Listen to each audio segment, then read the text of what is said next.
আমরা তো দুনিয়ার মাঝে অশান্তি কারা? পাখি না পশু, না দরিয়ার জানোয়ার, না জিন্নাত, মানুষ দুনিয়ার মাঝে অশান্তি। ইন্নাল ইনসানা খুলিকা হালুআ ইযা মাসসাহু শাররু জাযুআ ওয়া ইযা মাসসাহুল খায়রু মানুআ। সারা দুনিয়া খাইলিব, সারা দুনিয়ার দৌলত একজনের হাত দিলে তার মন ভরিত নাই, আরো লালচ দিল না। মানুষ জাতর ভেদ পরিবার কোন উপায় নাই। মানুষ জাত জমিনের ভিডির উপরে শান্তি হইবার আর কোন উপায় নাই। এর লাগি আল্লাহ ফরমাইছেন, তোমরা একটা খাম বাতাই দেই, এই খামে তোমরা দুনিয়ার জীবন শান্তি করে দিব।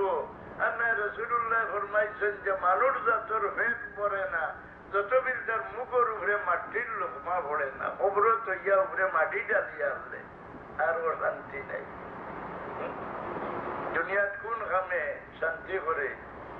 ইল্লাল মুসাল্লিন আল্লাযীনা হুম আলা সালাতিহিম দাঈমুন। আল্লাহর গোলামি জামাইয়া চাকরির ডিউটিটা সুন্দর করিয়া আদা করলে চাকরির পারমিশন হইব নি? না, চাকরি জামাইয়া যদি ডিউটি আদা করতে ত্রুটি করতে তোমার জীবন ধ্বংস হইব, চাকরির উন্নতি হইত নাই। এই আল্লাহর গোলামি জামাইয়া যত ডিউটি এর মাঝে প্রধান ডিউটি হইয়া থাকলো নমাজ। আল্লাহ ফরমান ইল্লাল মুসাল্লিন আল্লাযীনা হুম আলা সালাতিহিম দাঈমুন। সম্পূর্ণ দলিল দর্শাই আমি বুঝাইয়ান না।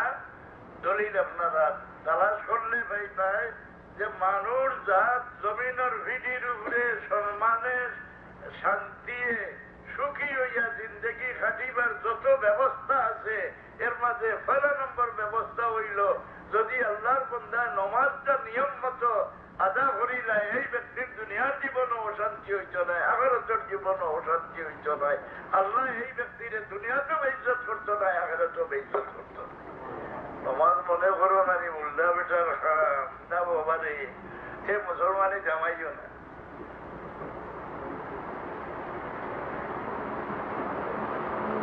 মুসলমান যদি হই যাও চাকরি জামাইয়া ডাকর লোকে না গেলে নতিজাটা বড় খারাপ হয়।